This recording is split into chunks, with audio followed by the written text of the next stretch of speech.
Hi, I'm Ulysses, And I'm Henry. And I'm Hannah. and this is Transmissions from the Dollar Bin.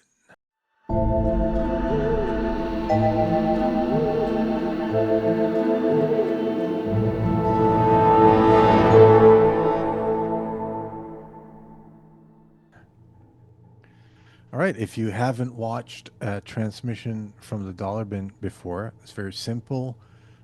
We take a few minutes to look at books I picked up from the Dollar Bin. There's no theme, we just give our impressions of them, and the only connecting tissue here is that I paid $1 for them, actually $2 because they're the $2 bin at my shop. There aren't really any dollar bins in Canada that I've found. It's all $2 bins, but I call them dollar bins anyway. Nothing's a dollar anymore. Yeah. Nothing's a dollar anymore. Even Starting, what you call it, Dollar Tree, it's really $1.25 tree now. Yep. not as catchy a name. No. So this is something I'd seen. Eclipse, I tend to kind of look at least give them a couple once over. One, is Hmm. that a correct expression? French is my first language. Once over, is that right? Yeah, that's good. Oh, okay. You look at it twice, kind of thing. Yeah. You're talking I'm. like just like an American. um, yeah. So, Eclipse, I always take a look at them because there's sometimes some good stuff here. This was a manga reprint, Viz Comics, from 1988, and I just like the artwork. And I do keep an eye out for black and white stuff because all my comics are in black and white, so I like to learn stuff. And look at this. This will be a good art lesson for me because I need to work on my chiaroscuro. Ah, yes.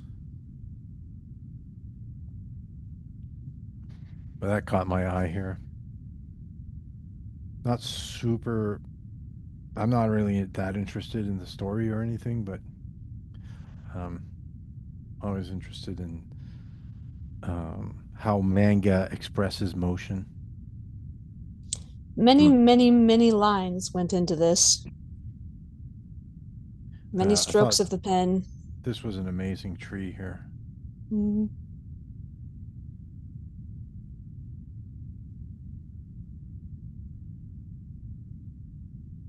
Yeah. So this is yeah. So it's seems like it's manga made specifically for the American format uh, because it's not They, resized and it doesn't read left to right to left or anything like that.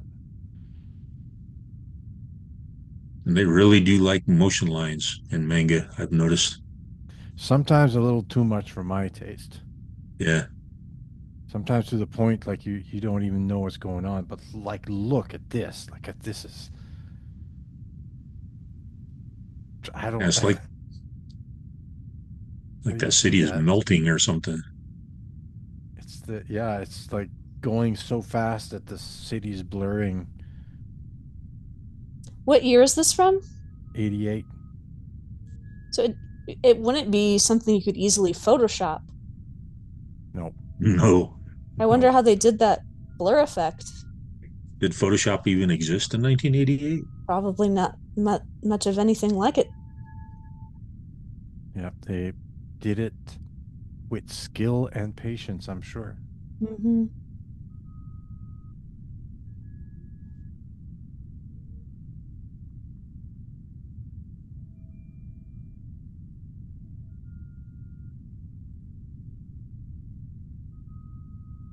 And like just the layouts are basically for the story, right?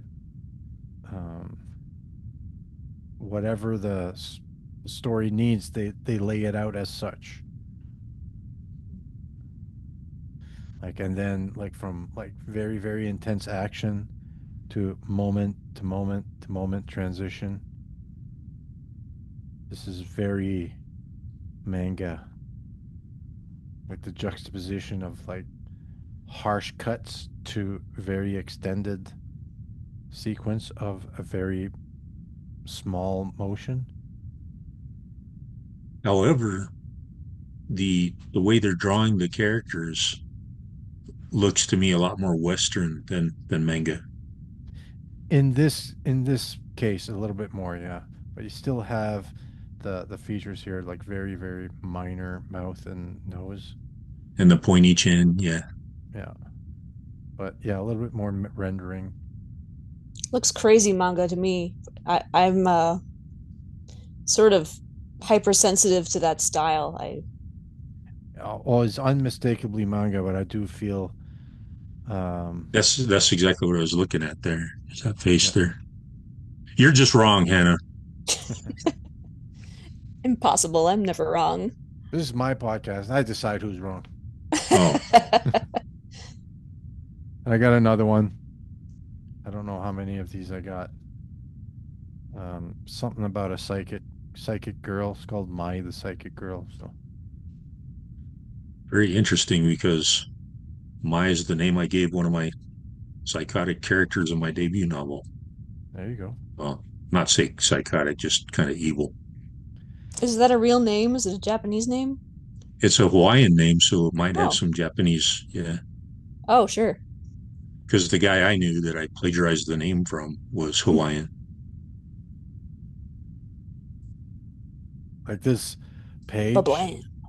is just yeah, just one sound effect. Yeah. Kazaa. I like that. My pages have to be due tomorrow. How can I do it?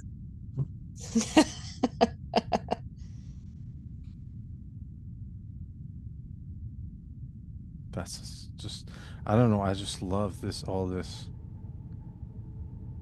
I don't There's a even know lot what's of going good on there. texture. Well, this is the edge of a cliff and flying up towards the edge. Okay. Yeah. Okay. There's a figure here and a figure there. I thought that was water. I was not paying attention. I thought he was burrowing into a like volcanic rock or something. Those are bold angles. I've been scared to attempt a lot of these angles and I need to get over it.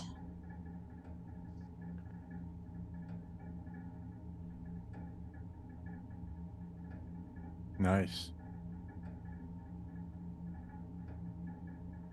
Wow. Very dramatic shot. Interesting that they stopped the panel here to separate it so that it doesn't get mistaken for a spread. Mm. Beautiful. Yeah, Like so they put a hard line there. Bernie Wrightson level type of pen work here.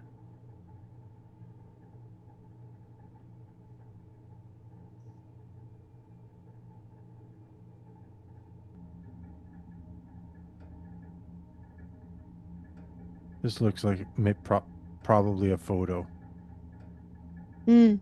that maybe they did some work on. I'll allow it.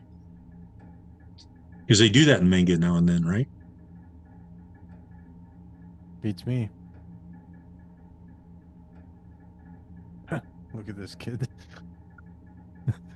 I actually like these goofy faces better because they look like human faces instead Yeah. of like dolls. For You know? sure. Yeah. That's Samuel L. Jackson.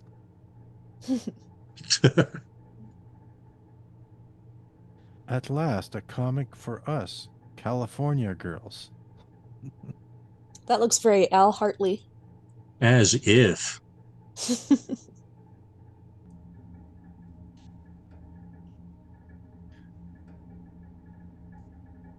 Look what I found. This was in one of the previous issue. Oh, right on, bro. Yeah, Car so Warriors. in a previous episode of Transmissions from the Dollar Bin, I had featured issue 2 of this, and I found issue 1 the other day, and I picked it up. Steve Dillon painting cover, big car explosion here, pretty cool. I love that it sounds like a 7-year-old named the series. Written by Chuck Dixon. Oh, So you know it'll be good. He typically does pretty solid, entertaining comics. Yeah, I love these This was guys. the lens flare era of comics. Oh yeah, here. for Yeah. sure. Yeah. I want to do some characters who whose gimmick is machines. Like they have weird motorcycles and stuff. Like I just think that would be fun to draw. That was a big thing back in the early 90s, as I remember it, in Yeah. the So independent comics anyway. this from '91. This is such a Steve Dillon type of face. He does the noses. He does faces with a lot of dimension. And underlighting. Do his female faces have all those lines? So I feel like Uh, with comic book art, you'd be more tempted. Oh yeah, there you go.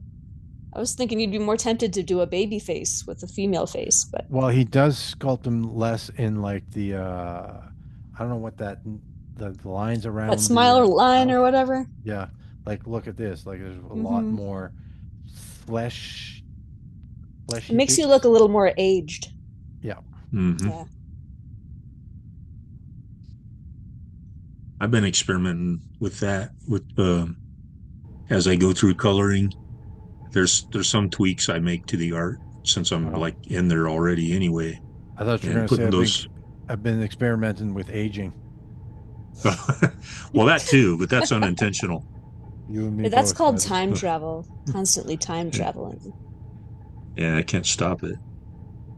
But anyway, those little I call them monkey lines. Those lines that extend, like you can see it there with that guy. They extend from like the nostril down to Yeah. the corner of the mouth. Yeah. Mhm. And I've been trying to add those to make some characters look a little bit older. Hmm. I feel like sometimes we don't want to learn how to draw particular types of faces because they're off-putting. You Hmm. know, it's odd because I find it more fun and interesting to draw characters whose faces are worn and have been through it than Mhm. pretty boys. You know, I do We're like all drawing trying. our ideal, I'm told, but This is cool. Cool machine here. I yeah, like it. I'd drive I it. want one. Yeah. Has a cannon mounted on it. I'm sure like he bought a whole bunch of Hot Wheels cars like to just practice Oh drawing yeah. cars and stuff. It's a good idea. That's for the annoying people that drive 51 miles an hour on a 55 zone. It's just At least mow that's them what I down. would use it for. That's a cool panel. You can't go wrong with fire lighting, I've noticed. This looks like something like straight out of Preacher or something like that. Mm. So it's a lot of faces, a lot of faces. There are Yeah. backgrounds, but this is a face heavy art style. You know, it's a lot of Well, it seems to be a character-driven story with lots of dialogue. And easy to distinguish one character from the other because of that. used to be a real race in this town back before Indianapolis got nuked. It Hmm. wasn't about killing then. It was about speed. Sounds kind of boring to me. So this Car is what war. NASCAR has become in the post-apocalypse. Yeah. IndyCar. Okay. So that's transmissions from the dollar bin. I'm gonna do them shorter, so we can do more of them. Um, I don't know. I want to experiment with the format. So, thanks for joining us, and see you in the next one.